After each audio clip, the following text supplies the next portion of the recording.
안녕하세요, 구독자 여러분. 구독과 좋아요는 채널 운영에 큰 힘이 됩니다. 안녕하세요. 저는 28살의 여자로 최근에 결혼식을 통해 지긋지긋한 엄마와 완전히 인연을 끊은 일이 있었습니다.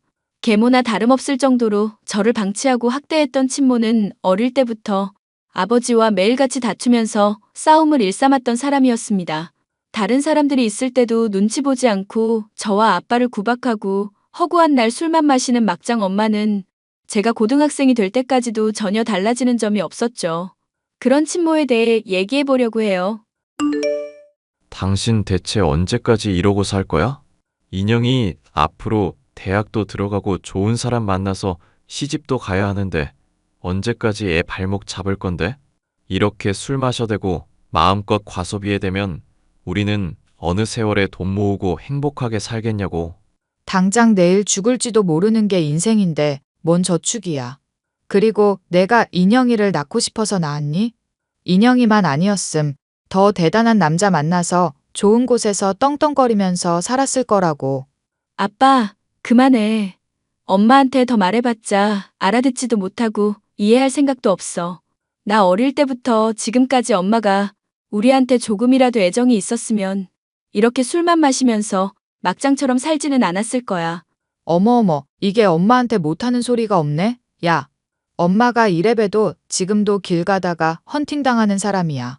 네 아빠처럼 택시 운전이나 하는 하찮은 사람이랑 나랑 격이 맞니? 인생 망가진 거 네 아빠 탓인데 그럼 나도 조금은 마음대로 해도 되는 거 아니냐고. 내가 볼 때 아빠는 충분히 엄마한테 헌신하고 노력했어. 집안일도 돕고 돈도 벌고 나 육아까지 도맡아 했었던 게 아빠야. 대체 엄마는 가정에 뭘 헌신하면서 살아왔는데? 엄마가 하는 일이 대체 뭔지 나한테 설명을 좀 해줘. 엄마라는 사람을 정말로 이해하고 싶어서 그래.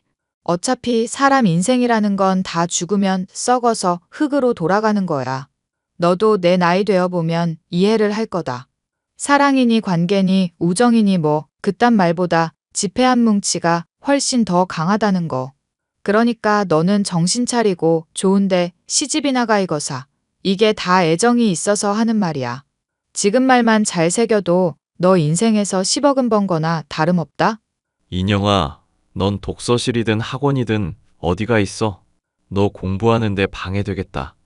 엄마랑 나랑은 조금 더 얘기할 게 있으니까. 아빠, 그냥 엄마랑 제발 이혼하라니까? 엄마 같은 사람이랑 같이 살아봤자 아빠만 불행해.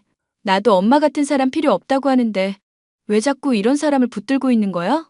맨날 놀러만 다니고 신나게 놀던 처녀적 시절 생각하면서 술집이나 전전하는 사람이잖아.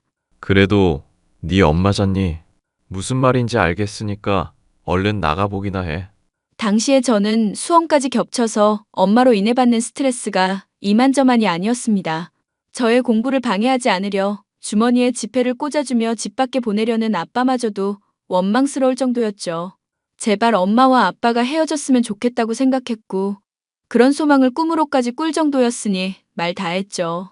결국 저는 고3 시절까지도 불화가 가득한 집안으로 인해 수능에서 제 실력을 발휘하지 못하고 말았습니다. 어이구 꼴 좋다 계집애. 공부한다고 오만 요란을 다 떨더니 고작 서울에 있는 대학 들어간 게 전부니? 너 배려한다고 이 엄마가 얼마나 신경을 써줬는데 이것밖에 못하냐? 아무래도 네 머리는 네 아빨 닮았나 보다. 엄마가 날 신경 써줬다고? 장난해? 내 방에 담배 연기 다 들어오니까 거실에서 담배 피우지 말라고 했었는데 엄마가 뭘 했어. 어차피 시험 칠 때 지금보다 더 스트레스 받고 긴장되는 상황 될 테니까 미리 훈련시켜 주겠다면서 말도 안 되는 소리로 나 짜증만 돋웠잖아. 네가 못 받아들인 거지. 나는 진심이었어. 그리고 수능 때 스트레스가 이만저만이 아니었을 텐데 만약에 내가 너 훈련 안 시켜줬으면 지금보다 더 성적 곤두박질 쳤을걸? 담배 연기 때문에 머리 아프다고 하는데도 집에서 담배 피우고 술 편하게 마셔댔잖아. 강의 보고 있는 도중에도 나 불러서 술 심부름 시키고. 그런 행동들도 할 말이 있어? 네 아빠 있을 때는 아빠 시키려고 했잖니. 그리고 막말로 술 심부름 내가 시키면 안 가면 그만 아니고? 이게 머리는 아빠를 닮아서 그런가? 문제를 죄다 내 탓으로만 돌리고 있네? 엄마 때문에 재수하게 됐으니까 난 기숙학원 들어가서 공부할 거야. 솔직한 심정으로 수능 망친 것. 다 엄마 때문이니까 말도 섞기 싫거든. 그럼 말을 섞지 말지. 왜 또 말을 걸어서 스트레스를 받고 그러니? 나도 너 딸이라고 생각 안 해. 맨날 지 아빠 편만 드는 년 나도 필요 없다니까? 아빠랑 둘이 있는 동안 헛짓거리 하면서 스트레스 줄 것 같아서 걱정되니까 그런 거야. 엄마 솔직히 직업도 없고 그동안 이뤄놓은 것도 없고 할 줄 아는 것도 없는 사람이잖아.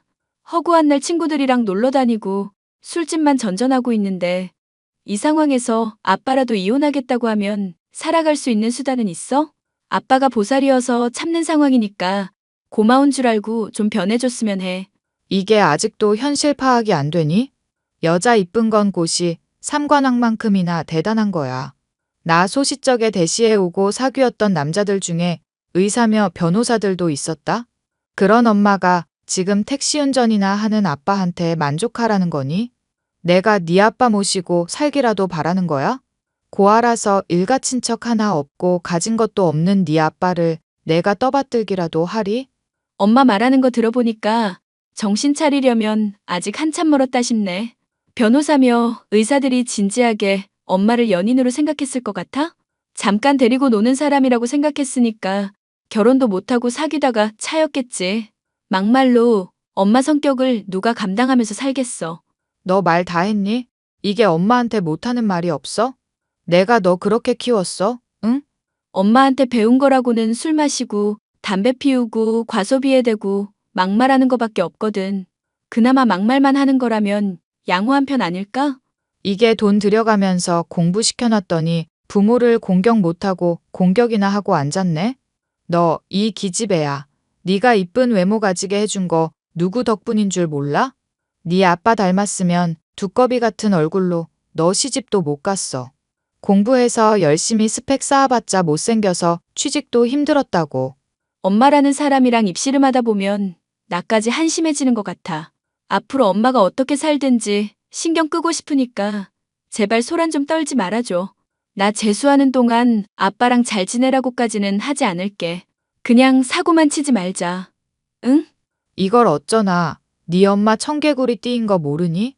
하지 말라면 더 하고 싶어 하니까 앞으로 편하게 사고를 쳐줘야겠다. 얘, 어차피 내가 사고치고 막장짓 하고 다녀야 네 기대에 부응하는 거 아니겠어? 자기 때문에 수능을 망쳤건만 아무런 죄책감도 없이 막 나가는 엄마에게는 정말이지 아무런 희망도 품을 수 없는 상황이었죠. 저는 아빠가 많이 걱정되기는 했었지만 기숙형 재수학원에 다니면서 숙식까지도 해결을 하고 공부에만 전념을 했습니다. 스트레스 받는 가족의 일을 신경 쓰지 않으려 공부에만 매진한 덕분일까요? 저는 서울에서 이름난 대학에 들어갈 수 있었고 이를 알게 된 아빠는 잔치를 벌일 기세로 기뻐해 주더군요. 나는 인영이 네가 성공할 줄 알았다. 아빠 눈물 그동안 흘렸던 거 네가 다 보상해줬어. 정말 고맙다. 고마워. 인영아, 에이, 수능 쳐서 점수 잘 나온 게 뭐 대단한 거라고. 앞으로 공부 또 열심히 해야 하니까 이제 겨우 출발선상에 선 것뿐이야. 이럴 때 네 엄마도 있었으면 같이 축하를 해줬을 텐데. 수능 잘 친 너한테 축하해줄 사람이 나밖에 없어서 미안하구나. 엄마랑 무슨 일 있었어? 사실 네 엄마가 너 기숙학원 들어간 지 얼마 안 돼서 바람을 피우더구나. 자주 들리는 호스트 바가 있었는데 거기에 일하던 술집 남자한테 그동안 돈까지 갖다 바치면서 불륜을 저질렀다는 거 알게 됐어. 세상에. 그럴 돈은 또 어디서 나서? 아빠한테 받는 생활비만으로는 부족했을 텐데. 설마 아빠 몰래 대출이라도 받았나? 네가 이제 엄마에 대해선 아주 귀신이구나. 맞아. 대출에 사채까지 끌어쓰는 바람에 파산을 하니 개인회생을 하니 많이 하면서 나한테 법적인 절차들이며 과정이며 다 알아달라고 하더구나. 바람 피운 마당에 너무 뻔뻔한 거 아니냐고 했더니 너 낳아주지 않았냐면서 오히려 난리를 치더라. 엄마답네. 그런데 이혼하는 동안 어떻게 나한테 말을 안 했지? 너 공부하는데 괜히 악영향 갈까봐 절대로 연락하지 말라고 말했다. 집에도 안 들어오면서 열심히 공부하고 있는데 괜히 스트레스 받을 일 만들고 싶지 않아서 많이 도와줬고, 그걸 대가로 이혼도 했지. 아빠가 그렇게까지 안 해도 됐는데. 사실 네 엄마 바람 피운 거 네가 봤다면서 몇 번이고 나한테 귀띔해 준 적도 있었잖니. 그때마다 나는 아닐 거라고 잘못 본 걸 거라면서 외면해 왔고. 맞아.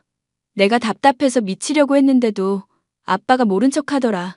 알만한 사람이 그러니까 더 답답했어. 진즉에 이혼을 했으면 네가 수능 망칠 일도 없었을 거고 엄마 때문에 스트레스 받을 일도 없었을 거 아니냐. 그 결정을 빨리 내리지 못해서 미안한 마음이 늘 있었던 거 알지? 알지? 잘 아는데. 앞으로 그럼 엄마는 절대로 안 받아줄 거지?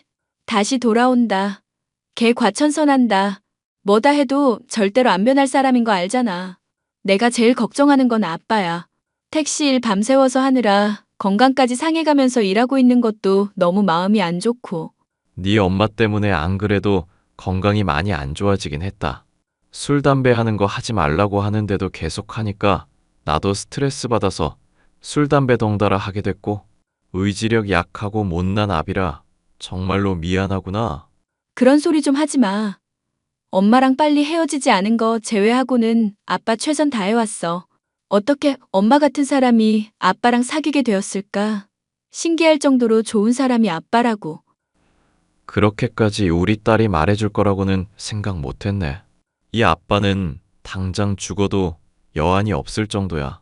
에이, 죽기는 왜 죽어. 엄마 때문에 힘들었던 시절 다 보상받으셔야지. 혹시 모르니까 아빠나 나나 엄마 번호 아예 차단을 해버릴까? 그랬다가 나중에 알게 되면 더 난동 부릴 여자라는 거 알잖니. 이혼도 했겠다.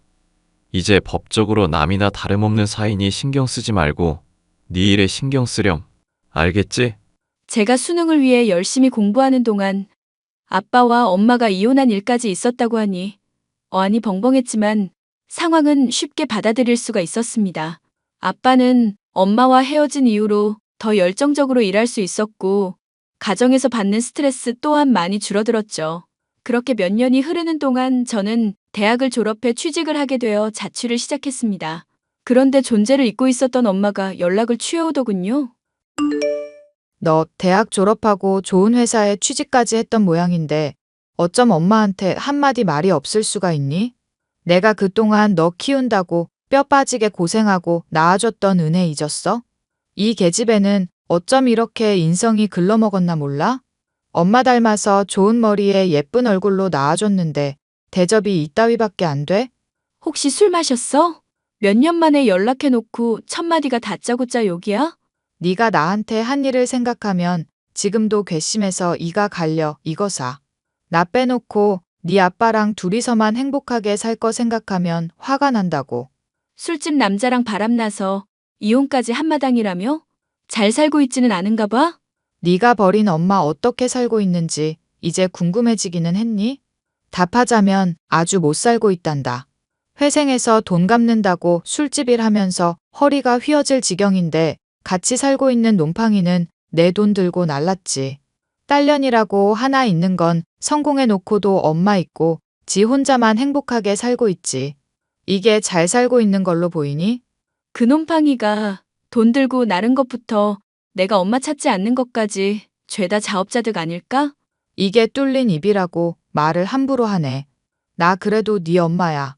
넌 내가 배 아파서 낳은 내 친딸이라고. 엄마 같은 사람이 내 친모라는 게 가끔 소름 끼칠 때가 있어. 나도 엄마랑 똑같은 사람이 될까봐 사람 사귀는 게 겁나기도 하고.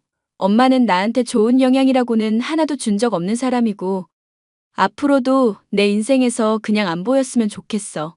인간적으로도 물질적으로도 어느 것 하나 배울 점 없는 게 엄마란 사람이거든. 하, 이게 먹물 대가리에 들어차더니 말만 번지르르해져서는. 너 내가 어떤 년인지 모르지? 개주 도망갔을 때 사람까지 써가며 악착같이 찾아냈던 년이 나야. 네가 인생에 굴곡이 많이 없어서 위험한 걸 알아보는 눈이 없는 모양인데 한번 제대로 알게 해줄까? 엄마처럼 위험하고 유해한 사람이 없다는 걸 내가 모를까 봐? 나한테 위협 그만하고 엄마 인생이나 잘 살려고 노력해봐. 나는 엄마가 설령 무릎 꿇고 아빠랑 나한테 빈다고 해도 절대 받아줄 마음도 없거든? 하물며 지금처럼 욕이나 짓거리면서 위협하는데 내가 도움을 줄 수 있을까? 그래, 너 어디 한번 두고 보도록 하자. 나이 처먹어 놓고도 엄마한테 반말이나 찍찍해대면서 버릇없이 구는 년, 내가 어떻게 혼쭐을 내주는지 보여줄게. 난 엄마가 어떻게 나오건 절대 도와줄 마음도 없거든? 저는 아예 엄마의 전화번호를 차단해버리고 연락을 두절해버렸습니다. 아빠한테는 제 직장이며 사는 곳을 절대 알려주지 말라고 언지를 해두었으니 문제가 없을 거라고 생각했었죠. 아빠가 보육원 출신이라 친척들도 없었기 때문에 이 정도만 해도 충분히 대비가 되겠다 싶었지만 그것은 저의 착각에 불과했습니다. 엄마는 제가 생각하는 것 이상으로 악의적이고 집요한 사람이었거든요. 여느 때와 같은 출근날, 다짜고짜 직장에 찾아온 엄마를 보며 저는 기겁을 했죠. 엄마가 어떻게 여기에 왔어? 엄마 모실 줄도 모르는 불효녀한테 참교육해주러 왔지. 말했잖니. 네 엄마 생각보다 집요한 사람이라고. 일단 나가서 얘기해. 여기 내 직장이고 회사 동료들 다 보고 있잖아. 아이고, 불효녀가 사람 밀친다. 엄마 버리고 지만 살자는 불효녀예요, 얘가. 술집 다니면서 몸 팔아가면서까지 애 힘들게 공부시켜놨더니 엄마한테 하는 것 좀 보세요. 왜 이래 정말. 나 창피해서 죽는 꼴 보려고 이래? 애 아빠는 택시 운전하고 있는데 돈은 쥐뿔도 못 버는 거 알고 있죠? 학비며 자취하는 비용이며 다 될 깜냥이 안 되는 위인이라니까요. 그럼 얘가 뭘로 돈 벌었겠어요? 보나 마나 저처럼 몸 팔아 벌지 않았겠냐고요, 직원분들. 엄마 미쳤어. 당장 나가. 나가라고. 혹시 돈 많은 사람 있으면 얘한테 한번 얘기해 보세요. 얘가 궁한 애긴 해도 나 닮아 얼굴은 그래도 반반하답니다. 호호호. 저랑 2차, 3차 뛰는 남자들도 저보고 30대 같대요. 다짜고짜 회사에 찾아오더니 제가 몸을 팔았다느니 자기가 술집 여자라느니 하는 온갖 치부를 늘어놓고 사라진 엄마. 회사의 동료들이 저를 위로해줬었지만 너무나 큰 충격을 받았던 저는 퇴사를 결심할 수밖에 없었습니다. 언제고 또 찾아와서 저를 괴롭게 할 거란 생각을 하니 너무나 절망적인 심정이었죠. 당시 아빠는 건강이 좋지 않았기 때문에 말했다가 스트레스를 줄까봐 어떡하나 혼자 소가리만 하고 있었는데 도움을 준 사람이 있었으니 당시 사귀고 있었던 회사의 동료이자 남자친구였습니다. 솔직히 나는 네가 얼마나 힘들지 지금 상상이 안 갈 지경이다. 어떻게 친엄마라는 사람이 그렇게까지 할 수가 있지? 미안.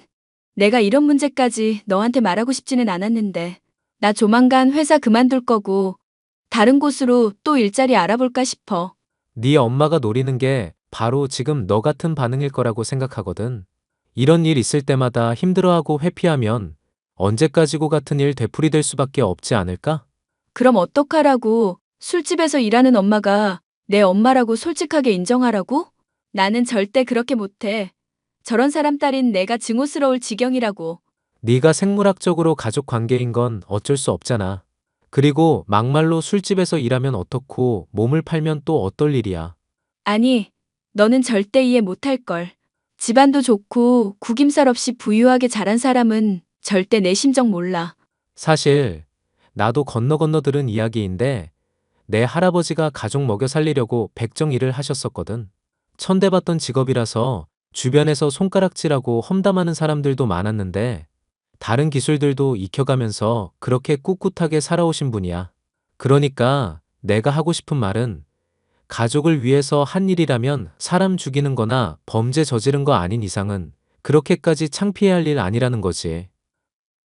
그럼 엄마가 술집 여자인 게 아니라 내 인생 망쳐놓으려고 막 나가는 건? 그것도 네가 창피한 일이 아니라 네 엄마가 창피해야 할 일이지. 솔직히 너야 무슨 잘못이야. 부모를 선택할 수 있는 것도 아니고.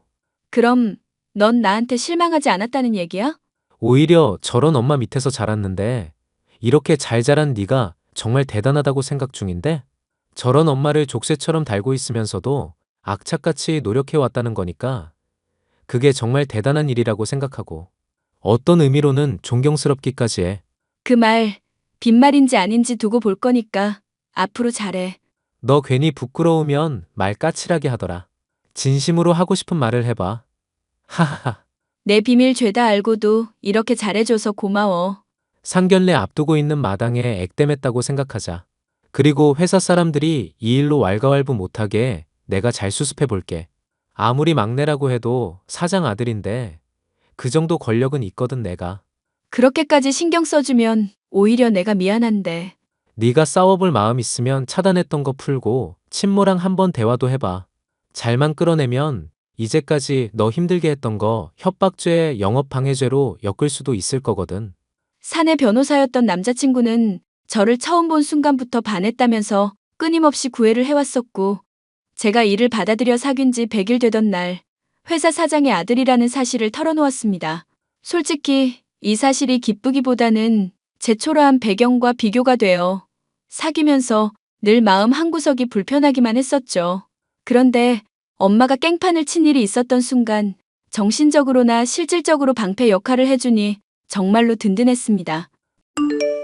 네 엄마가 설마 하니 회사까지 찾아가서 그럴 줄은 몰랐다. 네가 취직한 직장은 또 어떻게 알았을까 모르겠구나.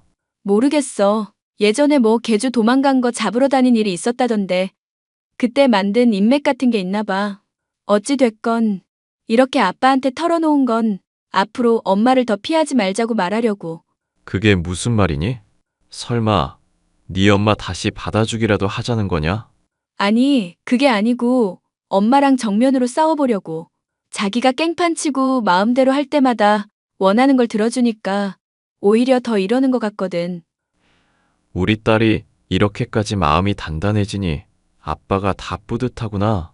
남자친구가 사내 변호사로 일하고 있잖아. 증거들도 있으면 싸그리 달라고 그러더라. 도움 준다니까 한번 힘을 내보고 싶어. 사실 네 엄마랑 싸우고 다퉜어야 할 사람은 나인데 결단이 항상 느려서 너한테 피해만 줬지. 매일 너 힘들게 하고 피말리게 했던 시간들 생각하면 내가 후회가 막심이다. 아빠, 그런 소리 하지 마. 엄마 같은 사람 참아가며 어떻게든 끌어안고 가보려고 했었던 것도 대단한 용기가 필요했었던 거잖아. 그리고 그런 엄마라도 나한테 있으면 도움이 될 것 같아서 그랬던 거고. 내가 지금 용기 내고 싸울 힘낼 수 있는 것도 그런 아빠한테 고마워서 그런 것도 있으니까 너무 미안해하지 말자. 응? 말이라도 그렇게 해주니 고맙구나. 그럼 난 어떻게 도와주면 되겠니? 나 상견례 끝나고 나면 아빠가 그때 엄마한테 한번 연락을 해줘. 회사에서 깽판 쳐서 나 창피 줬던 거 그때쯤에야 들은 것처럼. 그러면서 내 남자친구가 변호사라는 것도 넌지시 언급해주고 시댁 쪽 집안이 좋은 집안이라는 것도 말해줘도 되고. 나는 지금 네가 무슨 얘기를 하는지 이해가 안 가는구나. 네 엄마가 그런 결혼 소식 알면 돈을 달라든지 어떻게든 또 협박해서 너 힘들게 할 것 같은데. 어차피 피하기만 해서는 엄마라는 사람 절대 이길 수가 없을 것 같아. 그래도 너무 걱정하지는 마. 남자친구랑 이 문제 확실하게 해결할 수 있으니까. 저는 남자친구와 결혼식을 치르기 전 시부모님에게 저의 사정에 대해서 모조리 털어놓았습니다. 묵직한 편인 시아버지 쪽은 제 어깨를 다독여 주셨고 시어머니는 제가 많이 힘들었을 것 같다며 눈물까지 흘리며 공감을 해주시더군요. 막장 엄마를 만나 제 인생은 너무나 힘들다고 생각했었던 저였지만 아빠를 비롯해 주변에는 좋은 사람들도 많이 있었죠. 얼마 뒤 아빠에게 제 결혼에 대한 언지를 들은 엄마는 평소와 마찬가지로 제게 협박을 해오더군요. 우리 딸 결혼한다며? 하하하. 사위가 훤칠하니 잘생겼더라. 직업도 아주 좋고, 하하. 듣자 하니 사장 아들이라고 하던데, 인연이 아주 결혼을 잘했네? 엄마, 무슨 용건으로 연락하신 거예요? 회사에서 그 난리를 피워놓고. 어이구, 이제야 엄마한테 존댓말을 하네? 이제야 좀 대화가 원활하겠구나. 그래, 용건이라고 했니? 엄마가 솔직히 너 낳아준 값은 줘야 하지 않겠어? 낳아준 값이라뇨? 내가 전에도 말했지만 지금 직장이며 지금 남자친구며 잡을 수 있었던 거 말이다. 다 이 엄마가 예쁘게 낳아준 덕분 아니니? 그러니까 5억만 눈 딱 감고 보내. 아님 네 시댁 가서 깽판 칠 거야. 결혼 다 파투 내놓고 네 인생 앞으로도 쭉 망쳐놓을 거라고. 그래요. 얼른 시댁으로 오세요. 진수성찬 차려놓을게. 너 혹시 술 마셨니? 나 너 축하하러 가는 거 아닌데? 제 남자친구가 변호사인 건 들으셨죠? 변호사 쪽 인맥 보니까 건너 검사도 있고 나름 끝발이 있는 사람들도 있는 것 같더라고요. 엄마가 그동안 불법으로 저추적한 거며 회사 영업 방해한 거며 지금처럼 협박하는 것까지 묶어서 바로 감옥 보내드리려고요. 그래도 명색이 엄마인데 감옥 보내기 전에 진수성찬 대접 정도는 해드려야죠. 하, 이게 오랜만에 엄마를 다 웃겨주네. 그런다고 엄마가 겁먹을 줄이나 아니? 내가 얼마나 미친년인지 보여줄까? 역시 엄마는 여전하네. 나한테 존대받고 진수성찬 대접받을 자격도 없는 사람이야. 솔직히 감옥에서 나오는 콩밥도 엄마한테는 아깝지. 인연이 지금 말 다 했니? 내가 깽판 치면 네 예비 시부모님들이 참 좋아하시겠다? 얼씨구나 하고 결혼시키려 드시겠어? 시부모님한테는 이미 제 사정 다 설명해놨어. 누구랑은 다르게 좋은 분들이라 남의 힘든 사정을 꼬투리 잡지도 않으시더라고. 나보고 그 말을 믿으라고? 사람은 누구나 자기 수준에 맞춰서 판단하고 생각을 한다잖아. 그러니까 못 믿고 깽판 쳤다가 감옥 가는 건 엄마 몫이야. 참, 저번에 듣자 하니 엄마 지금 술집 일하면서 매춘까지도 하는 것 같더라고. 와서 깽판 치고 그것도 조사받고 가. 불법으로 돈 벌었으면 세금도 내야지. 하, 이 징글징글한 계집애. 내가 너 앞으로 불행하라고 저주할 거야. 보나 마나 1년도 안 돼서 깨질 거니까 두고 보라고. 그거 술집 남자랑 놀아놨다가 가진 돈 도둑 맞은 엄마 얘기 같은데? 아, 닥쳐, 이 계집애야. 닥치라고. 너 때문에 화딱지 나서 죽을 것 같으니까 닥치라고. 나중에 죽기 직전에 꼭 연락해줘. 아, 닥쳐. 입 다물라고. 어찌 보면 최대의 위기일 수 있었던 결혼식을 앞두고 저는 오히려 엄마에게 강력한 족쇄를 채울 수 있었습니다. 엄마는 협박이 통하지 않는 것은 물론 도리어 본인의 생계가 위협받을 수 있다는 것을 안 뒤로 저와 아빠에게 연락을 해오지 않고 있답니다. 결혼식까지 무사히 치르게 되어 이번 일을 돌이켜보면 남자친구를 비롯해 아빠와 예비 시부모님처럼 저를 전적으로 아껴주고 이해해주던 주변 사람의 힘이 참 컸다는 것을 알 수가 있었는데요. 앞으로의 인생에서도 엄마처럼 절 힘들게 하는 문제들이 또 생길지 모르겠지만 좋은 사람들과 서로 도움을 주고받으며 맞서 싸우겠다고 다짐을 해봅니다. 사연 마지막까지 들어주셔서 감사합니다.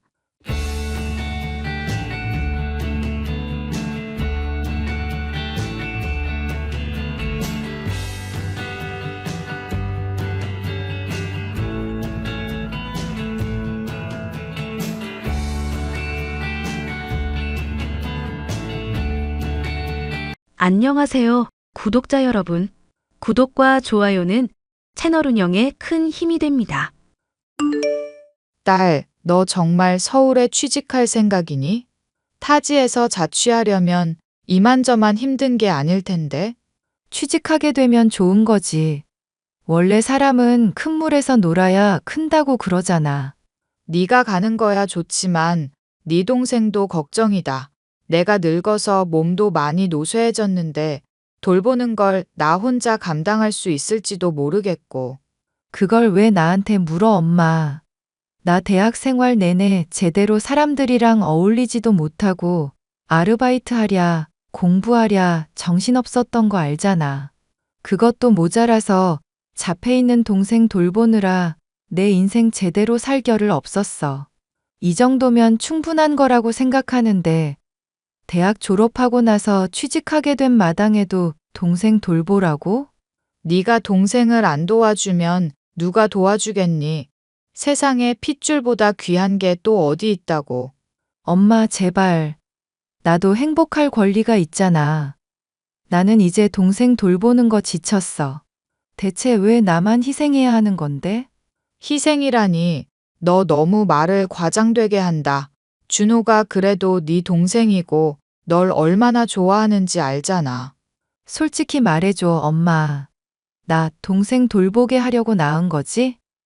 그게 아니라면 이렇게 내 인생에서 동생이라는 사람으로 짐을 던져줄 필요가 있었어? 왜 내 인생은 하나도 없고 엄마가 사랑하고 매일 걱정하는 그 동생을 돌보기 위해서만 살아야 하는 건데? 돌아가신 아빠도 그렇고, 엄마까지도 그렇고, 왜 다들 동생만 감싸고 도냐고. 네가 엄마 마음에 아주 대못을 박는구나, 지영아. 네가 얼마나 건강하고 똑똑한 애인지 잘 알고 똑부러진 사람이라는 걸 믿고 있으니까 부탁하는 거잖니. 너야 엄마 없더라도 잘 살 수 있고 사회인으로서 잘 살아갈 수 있잖니. 꿈도 이뤘고. 그런데 준호는 우리들보다 훨씬 부족하니 도움이 없이는 살 수가 없는 사람이야. 아냐, 엄마. 나도 도움이 필요해. 나 중학교 때부터 대학교 졸업할 때까지 동생 때문에 인생이라는 게 없는 사람이야. 그나마 독서 좋아하고 글 쓰는 것 좋아하는 것 덕분에 출판사에 취직하게 된 것 뿐이고, 꿈이라는 것도 없이 동생 그림자처럼 살고 보모나 다름없는 게 내 인생이었다고. 넌 준호 그림자가 아냐, 지영아. 네가 동생 수호천사고 동생도 너도 서로가 있어서 행복한 거잖니. 오늘만 해도 준호가 네 그림만 5장 넘게 그렸는데 이거 보면 마음이 짠하지도 않아? 그런 동정심 자극하는 말 좀 이제 그만해. 현상 수배지에 있는 범죄자들이랑 같이 내 사진 그릴 때 진짜 소름 끼친다고 내가 몇 번이나 말해? 너 할머니 집 놀러 갔을 때 납치당한 줄 알고 그때부터 준호가 그림을 막 그려대기 시작했잖니. 널 위해서 그런 거구나 생각하고 기쁘게 받아줄 수는 없어? 응, 기쁘게 받아줄 수 없고 기분만 나쁠 뿐이거든? 제발 부탁인데 엄마가 준호한테 좀 강하게 말을 해. 내 말을 듣지도 않으니까 진짜 미칠 노릇이다. 준호한테 그만하라고 세게 말을 좀 하라고. 지영아, 많이 힘들겠지만 마음 단단히 먹어. 내가 너랑 준호 생각해서라도 사망보험금 비용은 꼬박꼬박 넣고 있는 거 알고 있지? 돈 타서 너랑 준호가 고생 안 하고 살게 해주려고 그러고 있단다. 궁상 맞은 소리 좀 그만해. 엄마가 죽으면 난 또 어떻게 살라고. 제게는 자폐증을 앓고 있는 동생이 있었습니다. 3급 정도 수준의 자폐증으로 사람들과 간단한 의사소통은 되지만 간단한 걸 제대로 하지 못한다거나 사 먹지 말라는 걸 사 먹고 엉뚱한 행동을 한다거나 어디서 뭘 한 건지 이상한 걸 묻히고 다니는 식으로 절 힘들게 했죠. 중학교 때부터 대학교를 졸업할 때까지 동생을 돌보는 문제로 힘들었던 저였지만 정말 힘든 것은 사실 그런 동생이 너무나 창피하다는 것이었습니다. 어릴 적에는 자폐 증세를 보이는 동생을 길에서 마주쳤을 때 모른 척 했음에도 반갑게 손을 흔들어대고 있어 화를 냈었던 적도 있었었죠. 눈에 안 보일 때는 불쌍하고 안타까운 사람이었지만 눈앞에 있으면 제 속을 뒤집어 놓는 게 한두 번이 아니었습니다. 지영아, 어디야? 너 그림 그렸어. 그리고 이것도 같이 그렸어. 아, 진짜 박준호. 대체 왜 이런 사진을 자꾸 그리는 거냐고. 너 안 보여서 그림 그렸어. 말했잖아. 나 서울에 취직하게 됐다고. 이제 엄마랑만 둘이서 대구에서 지내면 된다고 가기 전에도 말했었고. 지영이, 너는 그러면 언제 대구 와? 내가 거기까지 갈 시간이 어디 있어. 요즘 업무 적응하느라 눈, 코 뜰 새도 없이 바쁜 상황인데. 명절 때면 모를까. 내려갈 마음 없으니까 그런 줄 알아. 내가 너 그림 그려놨는데 와서 구경하지. 그림 되게 열심히 이쁘게 그렸는데. 박준호, 내가 분명히 말했었잖아. 제발 내 일에 참견하지 말고 소름 끼치는 범죄자들 면상이랑 나랑 같이 그리지 말라고. 나 어릴 때 납치당한 거 아니라고 몇 번을 말해.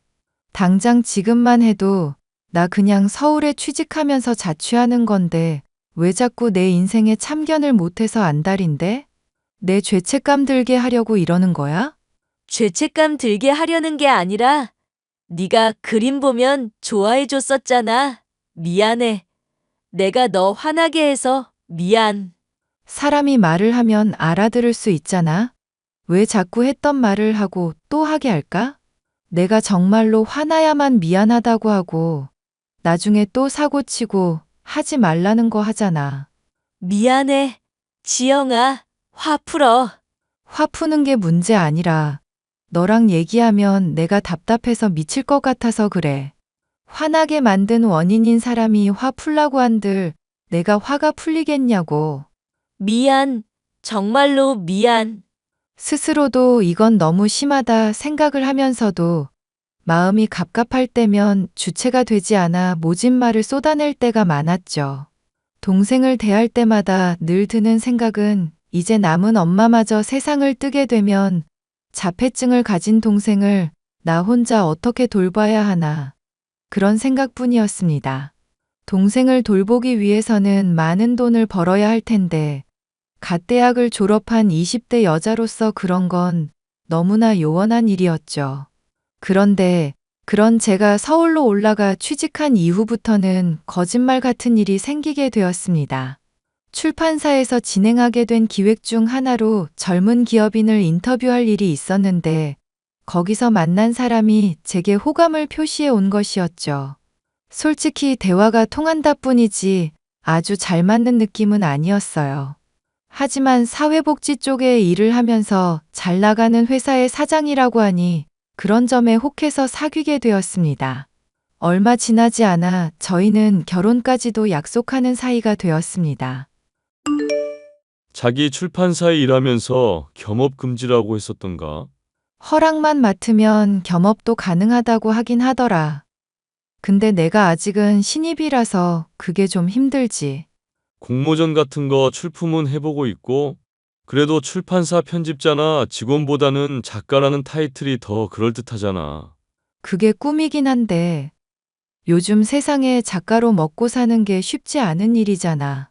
전공도 그쪽이라면서 도전해보지 그래? 아니면 관점을 좀 달리해서 동화책 같은 것도 괜찮고. 자기 은근히 동심이 있는 사람이더라고. 내가 동심은 무슨 동화책은 아무나 쓰나 겸업도 아직 허락 안 받은 상황인데 한번 잘 생각해봐.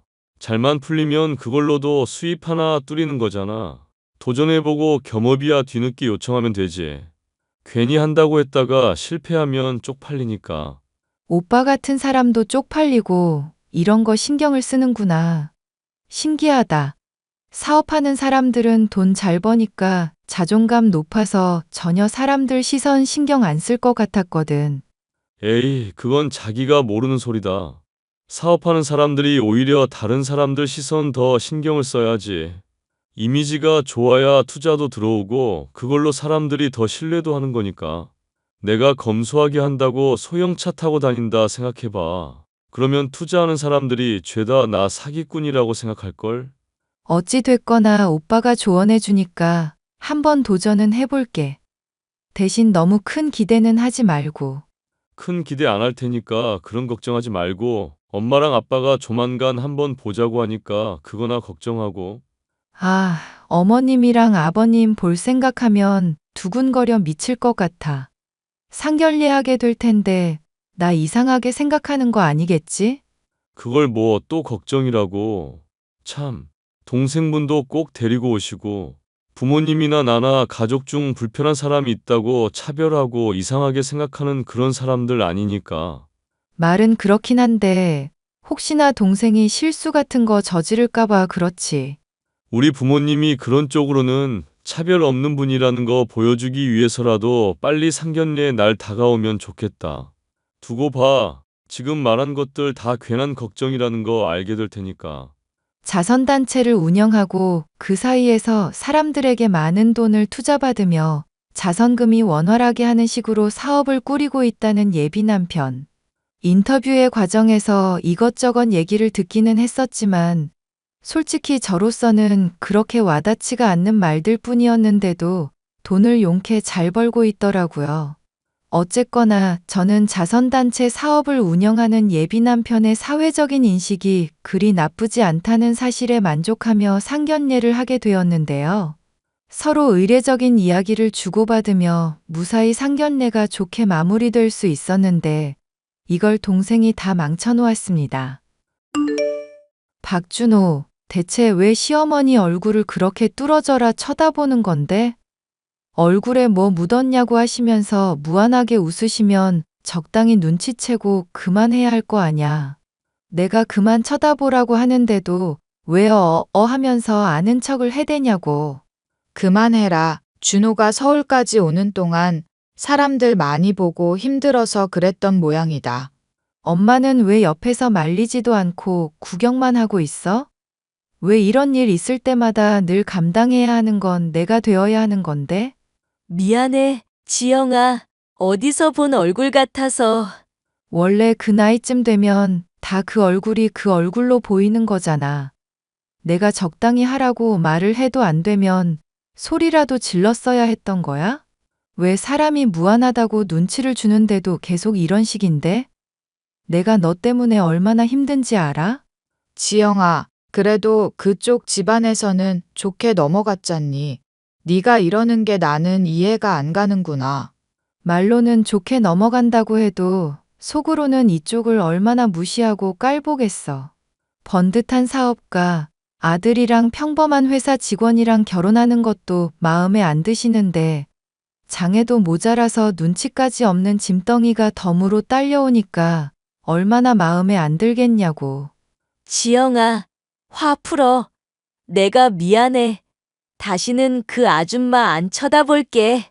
쳐다보고자 시고 앞으로 네가 뭐 어머님 얼굴 볼 기회라도 있을 것 같아? 야, 박지영. 너 동생한테 말이 그게 뭐야? 짐덩이. 너 서울 가서 취직하더니 애가 어쩜 이렇게 싸가지가 없이 변했니? 아무리 화가 나도 그렇지. 해도 될 말이 있고 하면 안 될 말이 있는 법이야. 그러게 왜 나같이 못된 년을 낳았어? 아, 설마 동생 돌볼 사람이 필요해서 낳았던 건가? 그래서 엄마가 지금도 참아주는 거야? 이제 부잣집 며느리 될 테니까 그러면 준호, 앞으로 더 잘 돌볼 수 있을 것 같아서? 적당히 하라고 했다. 자꾸 그러면 엄마도 화를 낼 수밖에 없어. 오히려 화가 나는 건 내 쪽이야. 내가 서울 취직하면서 그렇게 부탁했었는데 며칠 연락 안 됐다고 내 직장까지 동생이랑 같이 나타난 사람이 누군데. 덕분에 회사에 죄다 소문나서 창피해서 죽는 줄 알았던 거 기억 안 나지? 그래, 너는 우리가 눈앞에서 사라져줘야 행복하겠구나. 이기적인 계집애. 앞으로 그렇게 혼자 천년만년 행복하게 살아보렴. 듣던 중 반가운 소리다. 엄마, 정말로 고마워. 꼭 그렇게 할게. 상견례 자리야 잘 끝났지만 그 과정에 동생이 자꾸 예비 시모의 얼굴을 빤히 쳐다보는 바람에 당황했었던 저. 결국 이걸로 인해 그간 쌓아왔던 분노가 죄다 터져나오고 말았습니다. 엄마는 결혼식에 못 갈지도 모른다면서 동생과 함께 대구로 내려갔고 저는 이 일로 인해서 마음이 많이 심란했었는데요. 나쁜 일이 있으면 좋은 일도 따라온다는 말이 틀리지 않는 것인지 공모전에 출품했었던 저의 동화책이 당선되는 기쁜 일이 생겼습니다. 수상을 한 저는 동화 작가라는 타이틀을 거머쥐게 되었지만 가족에게 이를 축하받는 것은 엄두도 내지 못하고 있었습니다. 스스로도 너무 심하다 싶을 정도로 모진 말을 내뱉었으니 후회가 되지만 자존심이 상해 기쁜 소식을 전하지도 못했던 것인데요. 그런 저를 두고 예비 남편은 이상한 제안을 해왔습니다. 동화 작가 된 거 축하해. 내가 뭘 했어. 자기 하면 분명히 된다고 했잖아. 말이야 누군들 못해. 하여튼 오빠 덕분이긴 하다. 고마워. 이 기세를 몰아서 그 다음에도 한번 대박을 터뜨려 봐야지. 내가 저번에 천안 보고 떠오른 영감이 있는데 그거 한번 써먹어 보는 게 어때?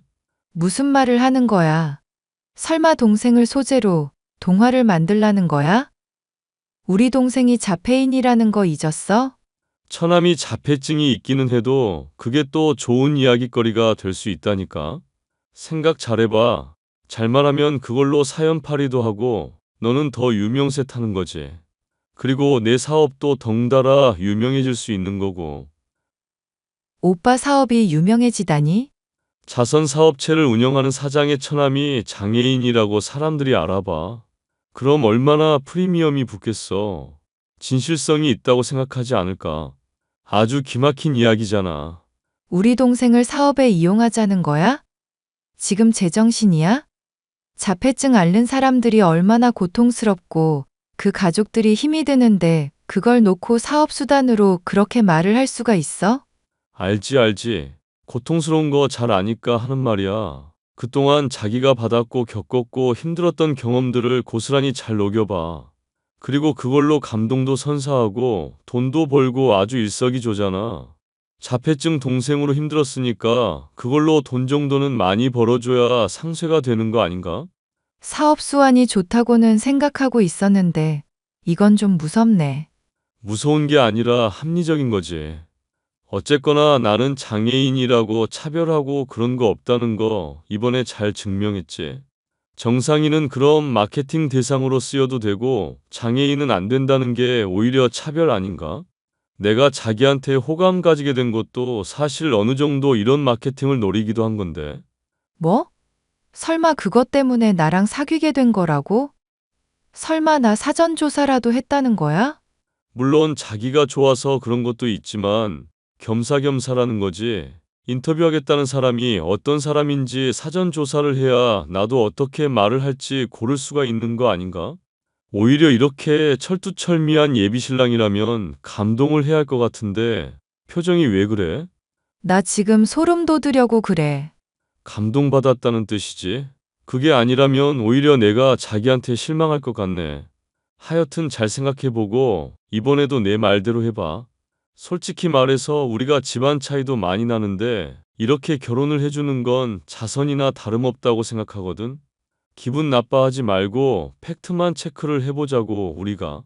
그래서 내가 동생 소재로 이야기 안 만들고 그걸로 사업 홍보가 안 되면 결혼을 무르기라도 하겠다는 소리야?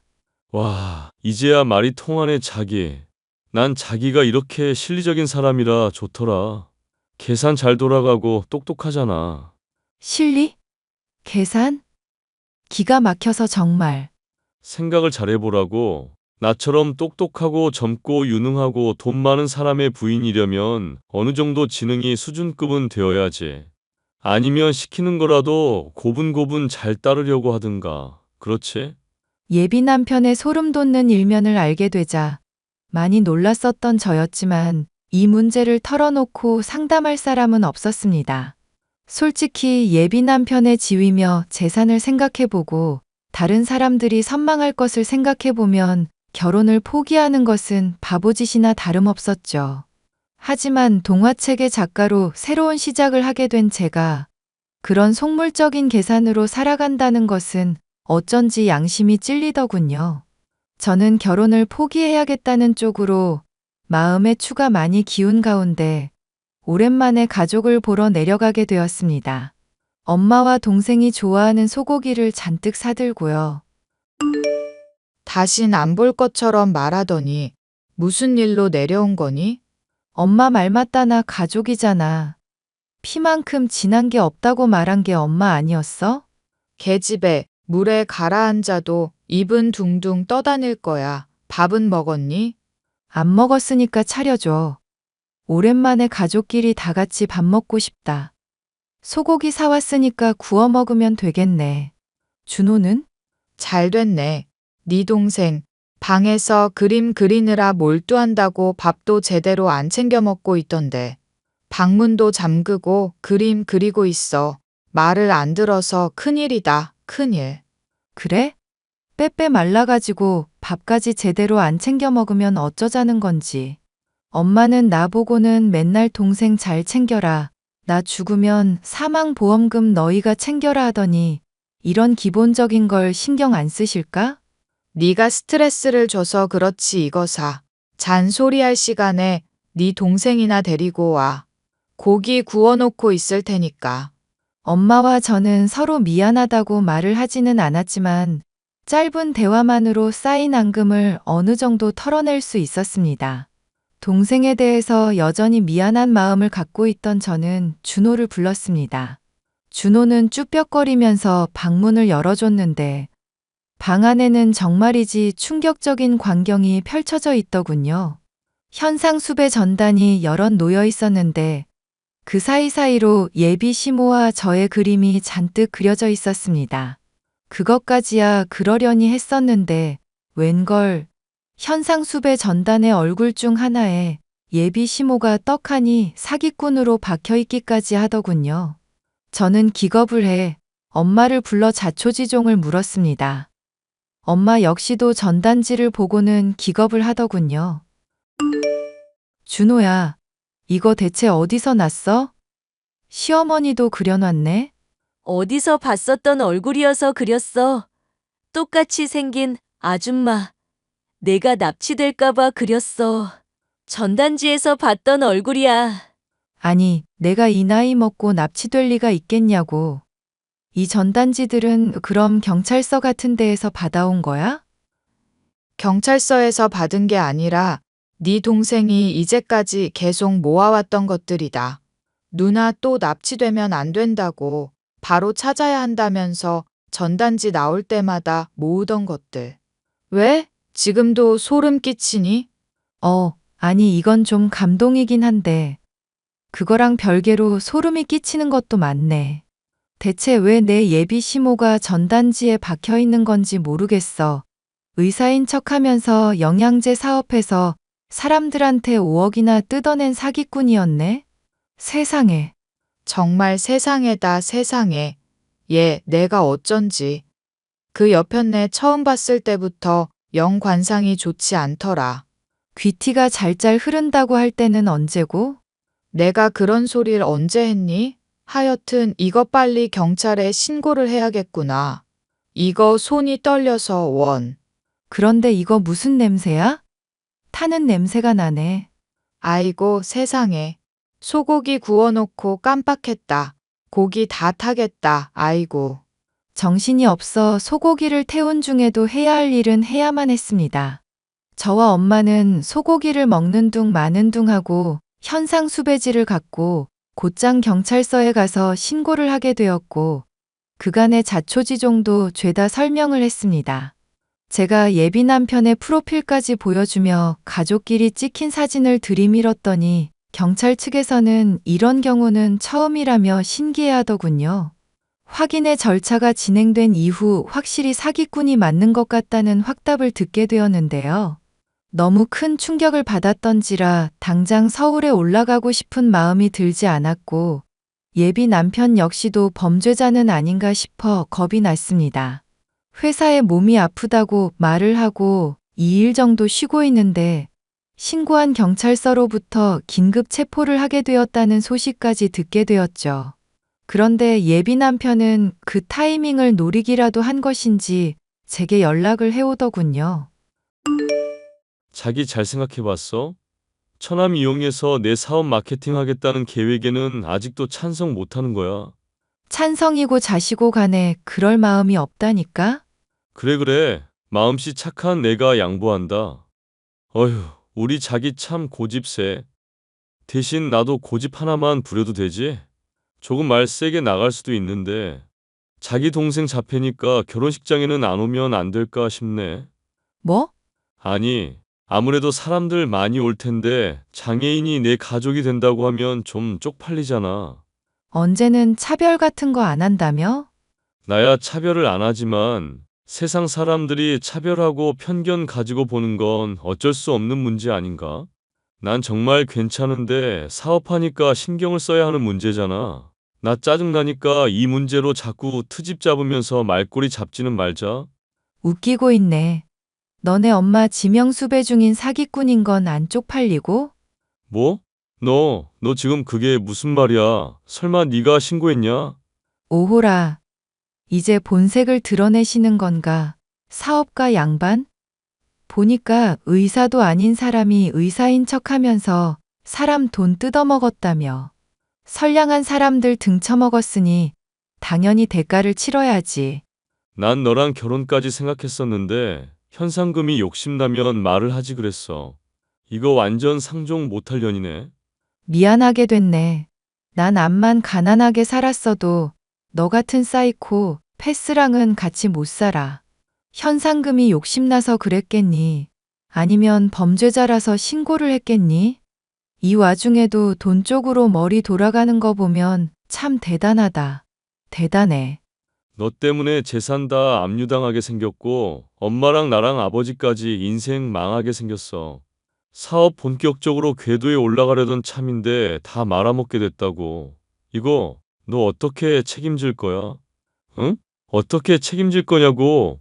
내가 사기꾼 모자 인생을 왜 책임져, 미친놈아. 야, 잘하면 나까지 공모죄로 감옥 가게 생겼다고. 내가 그래도 너 사랑했다고 이 썩을 년아. 엄마는 10년, 나는 3년까지도 살지 모른다고. 알아? 아냐고. 아구구, 무서워라. 나는 댁 인생이 어떻게 망할지는 알 바 아니니까 차단할게. 야, 너 내가 절대 가만 안 둘 거야. 듣고 있어? 듣고 있냐고. 저는 예비 남편을 차단해버렸고, 얼마 지나지 않아 그 역시도 감옥에 가게 됐다는 소식을 들을 수가 있었는데요. 사건의 충격으로 인해 회사에 복귀해서 한동안은 정신이 없었던 저였지만 그 이후로는 그래도 많은 것들이 좋아지게 되었습니다. 엄마와 동생이 서울로 올라오게 되었고 조금 더 좋은 복지 서비스를 받을 수 있게 된 것이었죠. 또 제가 동화책으로 쓰는 이야기에 동생이 사파를 그려주게 되었는데 이 또한 사람들의 반응이 좋아서 가족에게는 큰 기쁨이 되었고요. 인생을 살다 보면 다른 사람의 시선에 신경을 쓰는 문제 때문에 제대로 된 판단을 하지 못하거나 정말로 지켜야 할 사람들의 소중함을 잊게 될 때가 있잖아요. 저 역시도 잘못된 생각으로 하마터면 인생을 망칠 뻔한 일이 있었기 때문에 앞으로는 가족에게 더 신경을 쓰고 다른 사람의 시선에서 조금 자유롭게 살아보려 다짐을 해보고 있어요. 쉽지는 않겠지만 사연 들으시는 분들의 격려와 조언이 있으면 좋겠네요. 끝까지 들어주셔서 감사합니다.